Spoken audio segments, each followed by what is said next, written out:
다 함께 우리 신앙 고백하겠습니다. 나는 전능하신 아버지 하나님 천지의 창조주를 믿습니다. 나는 그의 유일하신 아들 우리 주 예수 그리스도를 믿습니다. 그는 성령으로 잉태되어 동정녀 마리아에게서 나시고 본디오 빌라도에게 고난을 받아 십자가에 못 박혀 죽으시고 장사된 지 사흘 만에 죽은 자 가운데서 다시 살아나셨으며 하늘에 오르시어 전능하신 아버지 하나님 우편에 앉아 계시다가 거기로부터 살아있는 자와 죽은 자를 심판하러 오십니다. 나는 성령을 믿으며 거룩한 공교회와 성도의 교제와 죄를 용서받는 것과 몸의 부활과 영생을 믿습니다. 아멘. 488장 우리 찬송하죠.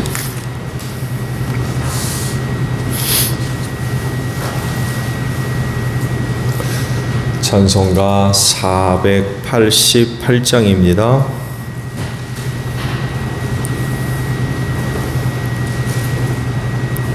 이 몸의 소망 구원가 우리 주 예수뿐일세. 우리 주 예수 밖에는 믿으리 아주 없도다. 주 나의 반석이시니 그 위에 내가 서리라. 그 위에 내가 서리라. 무섭게 바람 부는 밤 물결이 높이 설렐 때 우리 주 크신 은혜에 소망에 닻을 주리라. 주 나의 반석이시니 그 위에 내가 서리라. 그 위에 내가 서리라. 세상에 믿던 모든 것 끊어질 그날 되어도 구주의 언약 믿사와 내 소망 더욱 크리라. 주 나의 반석이시니 그 위에 내가 서리라. 그 위에 내가 서리라.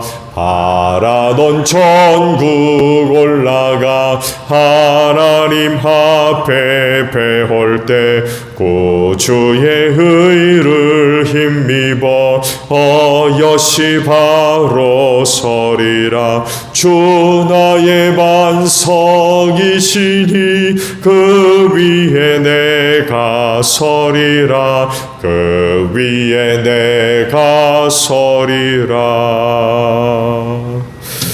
말씀을 봅니다. 디모데후서 4장 1절로 8절까지입니다.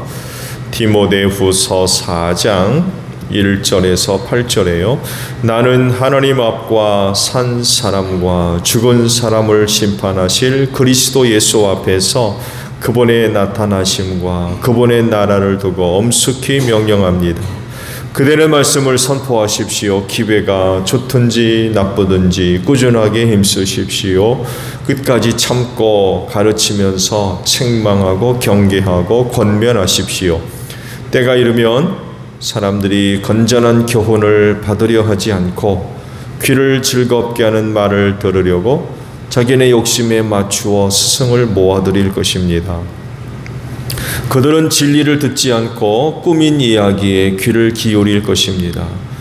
그러나 그대는 모든 일에 정신을 차려서 고난을 참으며 전도자의 일을 하며 그대의 직무를 완수하십시오. 나는 이미 부어드리는 제물로 피를 흘릴 때가 되었고 세상을 떠날 때가 되었습니다. 나는 선한 싸움을 다 싸우고 달려갈 길을 마치고 믿음을 지켰습니다. 이제는 나를 위하여 의의 면류관이 마련되어 있으므로 의로운 재판장이신 주님께서 그날에 그것을 나에게 주실 것이며 나에게만이 아니라 주님께서 나타나시기를 사모하는 모든 사람에게도 주실 것입니다. 아멘. 오늘 아침에는요 6절에 있는 말씀을 함께 나누어 보려고 합니다. 나는 이미 부어드리는 제물로 피를 흘릴 때가 되었고 세상을 떠날 때가 되었습니다. 라는 말씀입니다. 자기 죽음을 알고 있는 사람이 있다고 하면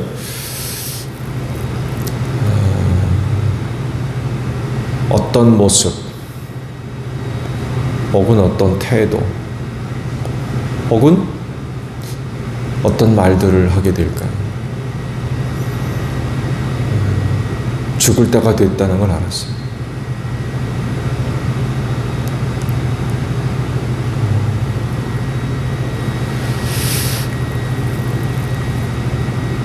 곧 내가 세상을 떠나야 할 그런 때가 된 것을 알았다고 하면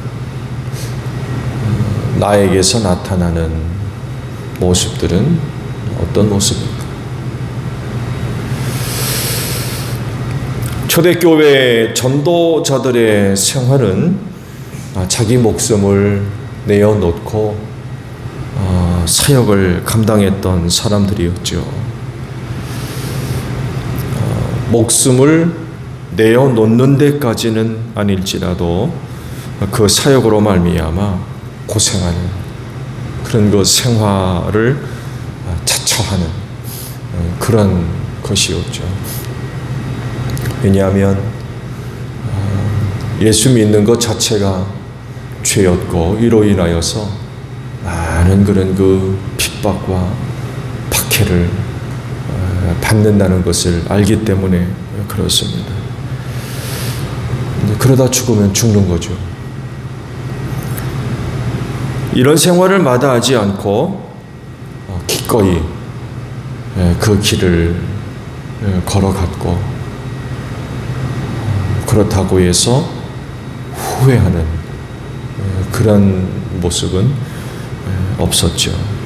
왜냐하면 부활의 예수님 또 성령을 받은 은혜가 너무나도 크고 또 확실한 그런 사건이었고 받은 은혜들이 너무 강력했기 때문에 그것을 세상에 나아가서 전해야 된다는 것을 사명으로 알았고 또 이 일을 위해 자기들이 부름받은 소명이 있다는 것을 알았기 때문에 그래요.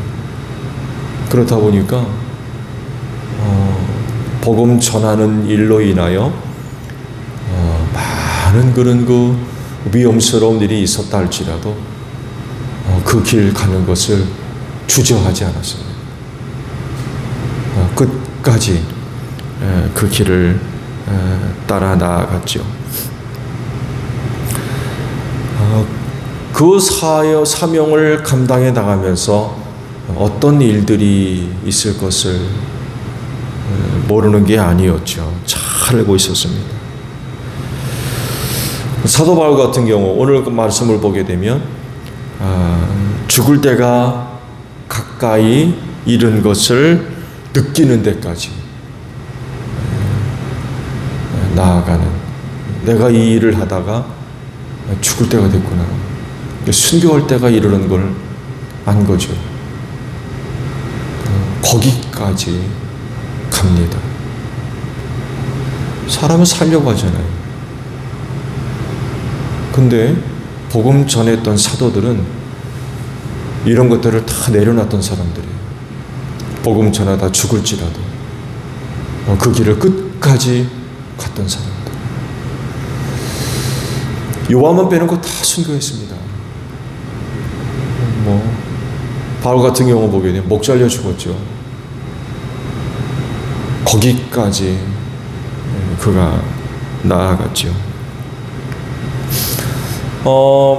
그 남유다가 바벨로니아 제국에 의해서 이제 멸망을 당하면서 포로로 많은 사람들이 끌려갔죠. 거기에 다니엘과 이제 세 친구가 붙들려 가지 않습니까? 그러면서 이제 많은 핍박을 받아요. 금신상을 만들어 놓고 절해라. 그렇지 않으면 불구덩이 속에 집어넣는다.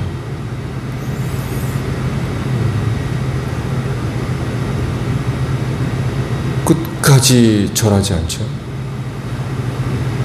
절하지 않으면 죽는다는 것을 알지만 그 수많은 사람들이 엎드려서 다 절할 때 꼿꼿이 서 있는 그 모습이 상상이 가십니까?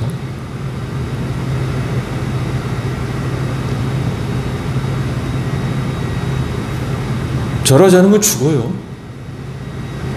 근데도 그 수많은 사람들이 다 엎드려서 절하는데 그 사람들만큼은 꼿꼿이 서 있는,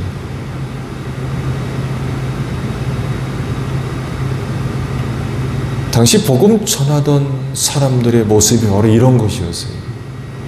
복음 전하는 거, 그거 죽는 겁니다. 매 맞는 일이고요, 옥에 갇히는 일이고, 핍박받고 미움받고 온갖 어려운 일이 기다리고 있어요. 그런데도 불구하고 포기하지 않고 끝까지 가는 거예요. 그 길.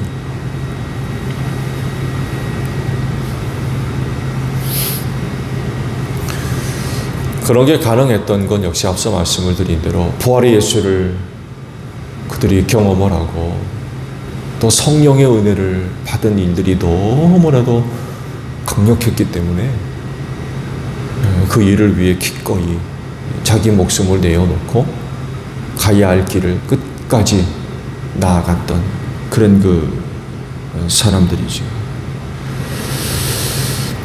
죽음의 자리에 이르렀을 때의 자기 모습, 또 그 모습에 대해서 무슨 이야기를 할까?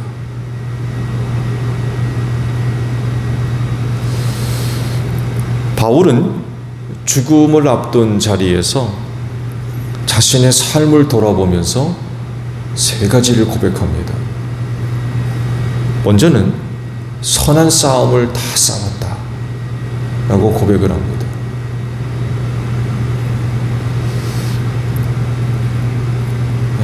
선한 일을 했다라고 표현하지 않고 선한 싸움을 싸웠다라고 표현을 하지요. 그만큼 하나님의 뜻을 실현해 가는데 싸움을 싸우듯 했다는 거예요. 왜 그래요? 많은 어려운 일들, 그 일 때문에 회방받고 미움받고 핍박받고 그런 일들을 극복해 나가지 못했다고 하면 선한 일을 이룰 수가 없었던 거예요. 너무나도 그게 치열했고 힘들었기 때문에 선한 일이라고 표현하지 않고 선한 싸움을 싸웠다라고 표현하고 있어요. 너무 힘들었다는 거죠. 여러분, 싸움을 쉬면서 놀면서 합니까? 피 터지게 합니다. 잘못하면 죽을 수도 있어요. 거기서 이기려면 정말 목숨 내놓고 싸워야 돼요.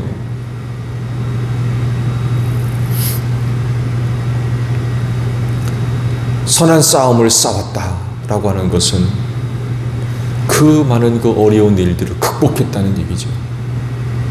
그 모든 것들을 넘어섰다는 얘기, 이겼다는 거예요. 아무리 힘들어도 하나님의 뜻을 실현해 나가는 과정 가운데 어떤 많은 어려운 일이 있어도 결코 굴복하지 않았다는 거. 그 이겼다는 거죠. 악한 세상에서 선한 일, 곧 하나님의 뜻을 실현하는 것 결코 쉽지 않습니다.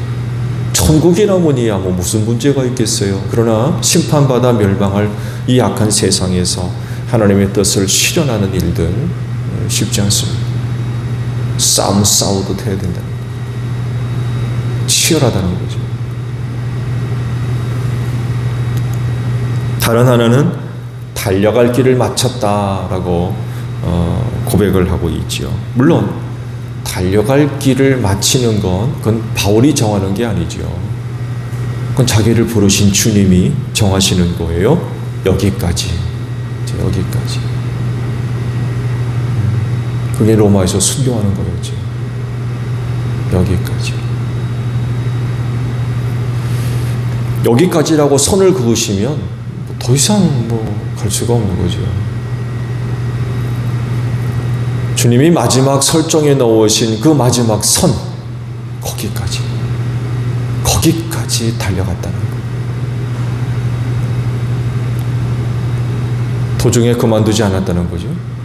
주님이 마지막 정해 놓으신 그 선, 그 선을 앞두고 딴 데로 새든지 뒤돌아서든지 주저앉아 버리든지 포기하든지 그러지 않았다는 거예요. 마지막 정해 놓으신 그 선까지 사도 바울이 달려나갔다라는 그런 그 사실입니다. 그런데 중요한 건요, 하나님이 여기까지라고 마지막 선을 그어 놓으신 종착선, 그 마지막 선, 거기에 다다랐다고 하면 나름 기대할 수 있는 그 어떤 부분이 있을 겁니다. 평생에 그렇게 수고하고 있었는데 여기까지라고 선을 그어 놓으신 상황이 사도 바울 입장에서 보게 되면 굉장히 안 좋아요. 왜? 오기 거쳐가지고 죽음을 앞두고 있거든요. 그렇게 수고했다 그러면은 어떤 부나 명예나 권세나 어떤 업적들이나 이런 것들이 남아 있어야 되는데 목 잘려 죽을 판이에요 지금. 성공한 겁니까? 인간적이고 세상적인 입장에서 보게 되면 이건 비참한 거죠. 여기까지라고 하면서 마지막 선을 그어 놓으신 그 바울이 처한 상황, 최악의 상황이죠.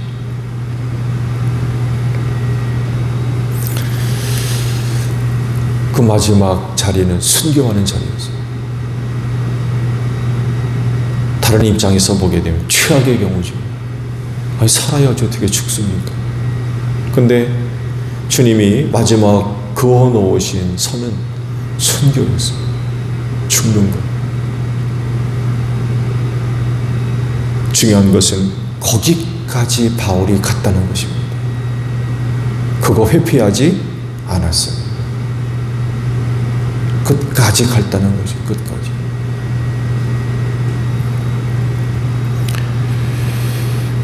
만약에 믿음이 없는 사람이었다고 하면 그 선까지 가면서 가지도 않았겠지만 도망가는 거니까요. 도망가는 거. 피하는 거죠. 모른 척하거나. 왜? 싫으니까. 내가 왜 죽어야 돼? 이렇게 돼버리니까 거기 가겠습니까? 안 가지. 믿음이 없는 사람이라고 하면 그것 때문에 원망하고 불평하고 저주하고 욕하고 난리 날 겁니다. 내가 이러려고 이렇게 살았나 하면서 난리 날 거예요. 그렇지만 바울은 그렇지 않았다는 거죠. 달려갈 길을 맞췄다는 것은 주님이 마지막까지 설정해 놓은 그 선까지 다 갔다는 얘기예요. 그게 바로 순교의 자리였는데 거기까지 갔다는 것입니다. 거기까지. 여러분도 그러실 수 있나요?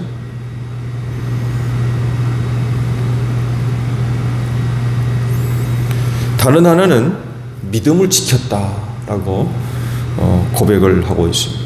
죽음을 앞두고 마지막 선에 서 있는 바울 자신을 돌아봤을 때 믿음을 잘 지켰다 라는 이야기죠. 아니, 대사도 바울이 무슨 믿음 타령입니까? 예? 대사도 바울이 무슨 믿음 타령이냐고요. 그런데요, 그렇지 않아요. 그가 이런 고백을 하는 것을 보면 그가 그 마지막 길, 마지막 선까지 오면서도 믿음의 많은 도전과 위기와 어려움을 겪었고 그 믿음을 지키기 위해서 많은 애를 썼다는 것을 여기서 발견할 수 있어요. 아무리 대사도 바울도 믿음을 지키는 일은 굉장히 힘들었다는 것. 그 믿음 때문에 겪은 일들이 너무나도 많이 있는 것. 어려운 일들이, 위기도 있었고. 그 마지막 죽음의 자리, 마지막 그어놓은 그 선까지 이르렀을 때에 참 믿음 잘 지켰다 라고 좀 고백하고 있는 거죠. 사도 바울도 그런데 하물며 우리는 말할 것도 없는 거죠. 그도 그렇게 믿음을 지키는데 평생을 그렇게 애썼다고 한다면 우리는 뭐 말할 것도 없는 거죠. 그래서요, 믿음의 문제는 연약한 신앙, 작은 신앙, 적은 신앙, 어린아이들 신앙 구분하지 않고 모든 사람들의 문제입니다.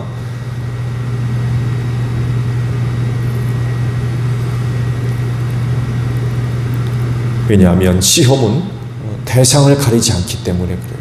대사도 바울이라고 해가지고 시험이 없고 연약한 사람한테나 시험의 바람이 부는 초면의 거죠. 그가 당한 시험을 생각하면요, 다른 사람들과 비교할 수 없을 정도로 힘든 시간들이 얼마나 많이 있었는지 몰라요. 너무나도 많이 있었어요. 그런 시련은 결국 믿음을 시험하는 거죠. 그거 견디지 못하면 그 믿음 지키겠습니까? 믿음을 지켰다 라고 하는 고백은 거기까지 사도 바울이 믿음을 지키는데 많은 애를 썼다는 것을 우리가 발견할 수가 있습니다. 누구는 그 마지막 선에서 앞서 말씀을 드린 대로 그 많은 수고 뒤에 어떤 명예를 기다리고 부를 기다리고 주어진 권력을 기다리고, 왜? 애썼으니까 그래도 그 많은 것은 좀 받아야 되지 않나 하는 거죠.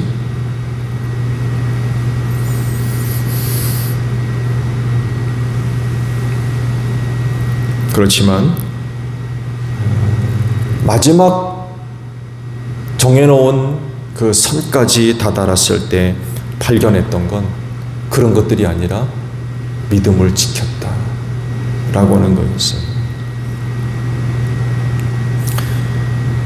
다른 어떤 사람들처럼 세상적이고 인간적이고 물질적인 어떤 것을 얻은 자신의 모습, 많은 업적, 그런 것이 아니라 믿음을 지켰다라고 하는 것에 큰 비중을 두고 있어요. 내가 그동안 수고하면서 구원받은 사람들이 얼마요, 세운 교회가 얼마며, 뭐가 어떻고 그런 얘기 하지 않았어요. 믿음을 지켰다 라고 고백을 하고 있습니다. 여러분이 앞서 제가 질문을 드린 대로 주께서 그어놓으신 마지막 선, 그게 어느 때인지는 사실 아무도 모르죠. 그 선까지 다다랐을 때에 여러분에게서 발견되는 것은 뭐겠습니까? 뭘 고백하실 수 있습니까? 우리가 세상적이고 인간적인 기대를 가지고 그 마지막 선에 이르렀다고 하면 뭘 발견할 수 있을까요?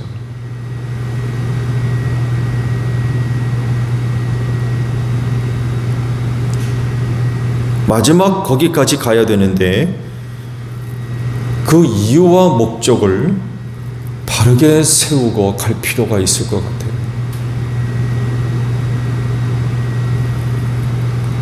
그 사도 바울은 세 가지를 얘기했죠. 선한 싸움을 싸웠다고 그래요. 달려갈 길을 다 마쳤고 믿음을 지켰다라고 고백을 하고 있습니다. 우리도 사도 바울과 같은 그런 그 고백이 마지막 그 주님이 그어놓으신 그 선에 이르렀을 때에 나올 수 있는 고백이 되어야 될 것 같아요. 내가 여기까지 온 이유가 뭔가? 돈 많이 벌려고 온 거예요? 부자 되기 위해서 온 겁니까? 무슨 뭐 명예나 권세를 얻기 위해서 여기까지 온 건가요? 사도 바울은 그런 얘기 한마디도 하지 않습니다. 만약 우리가 이런 데 목적을 두고 거기 간다고 그러면 도중에 그만둘 겁니다. 그만둬야 될 거예요. 마지막 그어놓은 선에선 이런 거 결코 찾을 수가 없기 때문에 그래요.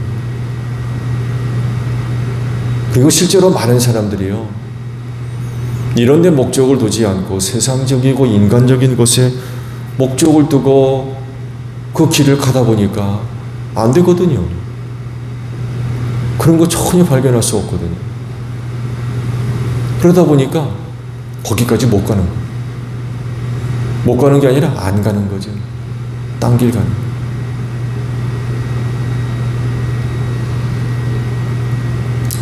우리가 아마 주님이 그어 놓으신 그 마지막 선, 거기까지 아마 이르게 될 겁니다. 그래야 되겠죠, 마땅히. 달려갈 길을 다 마쳤다고 그러잖아요.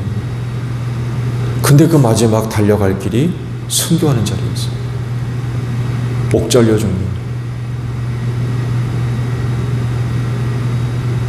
그렇다 할지라도 우리가 그 마지막 선에 이르렀을 때에 고백할 수 있는, 혹은 발견할 수 있는 그런 것들이 과연 어떤 것일까? 오늘은 잠깐 기도하시면서 내가 주님이 그어 놓으신 마지막 그 선에 서 있을 때 나는 과연 무슨 이야기를 할 수 있을까? 그때 나는 무슨 모습을 보여줄 수 있을까? 한번 좀 묵상들을 한번 해보시죠. 오늘 짧은 하루 24시간을 또 보내는데 또 신앙의 귀한 그런 그 모습들이 늘 주님 앞에 고백되어질 수 있는 여러분들이 되시기를 바랍니다. 주기도문 합니다. 하늘에 계신 우리 아버지, 아버지의 이름을 거룩하게 하시며 아버지의 나라가 오게 하시며 아버지의 뜻이 하늘에서와 같이 땅에서도 이루어지게 하소서. 오늘 우리에게 용할 양식을 주시고 우리가 우리에게 잘못한 사람을 용서하여 준 것 같이 우리 죄를 용서하여 주시고 우리를 시험에 빠지지 않게 하시고 악에서 구하소서. 나라와 권능과 영광이 영원히 아버지의 것입니다. 아멘. 기도하겠습니다.